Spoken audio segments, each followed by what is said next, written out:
नमस्ते। आज हम एक ऐसे विषय पर बात करने वाले हैं जो सीधे तौर पर हमारी राष्ट्रीय पहचान से जुड़ा हुआ है।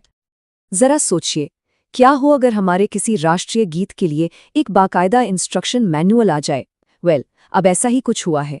भारत के राष्ट्रीय गीत वंदे मातरम के लिए पहली बार कुछ औपचारिक और आधिकारिक नियम बनाए गए हैं। और जानते हैं सबसे दिलचस्प बात क्या है?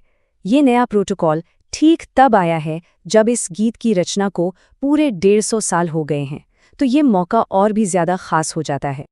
देखिए, अब तक हम सब वंदे मातरम के ज्यादातर पहले 2 छंद ही सुनते या गाते आए थे, है ना?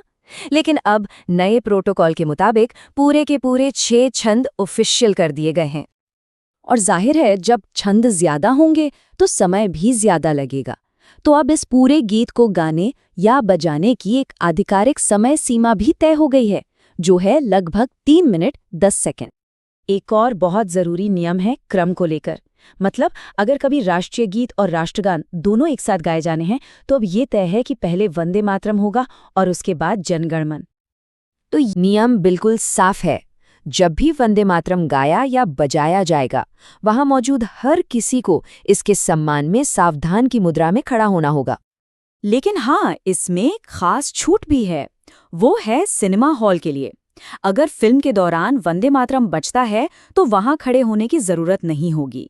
ये इसलिए किया गया है ताकि किसी को कोई असुविधा ना हो। और जी हाँ, अब इसे प्रस्तुत करने के भी कुछ मानक तय किए गए हैं, जैसे कि गीत से पहले एक ड्रम रोल हो, या अगर कई लोग साथ गा रहे हैं तो क्वायर का सपोर्ट हो, ताकि गीत को हमेशा पूरे सम्मान और एक रूपता के साथ पेश किया जाए।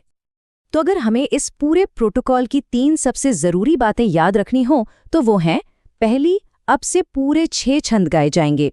दूसरी, गीत बजने पर सावधान होकर खड़ा होना अनिवार्य है। और तीसरी, सिनेमा हॉल को इस नियम से छूट दी गई है। और आखिर में एक सवाल के साथ इस चर्चा को खत्म करते हैं। क्या इस तरह के नियम किसी राष्ट्र का उसके गीत के साथ जो भावनात्मक रिश्ता है, उसे बदल सकते हैं? इस पर जरूर सोचिएगा।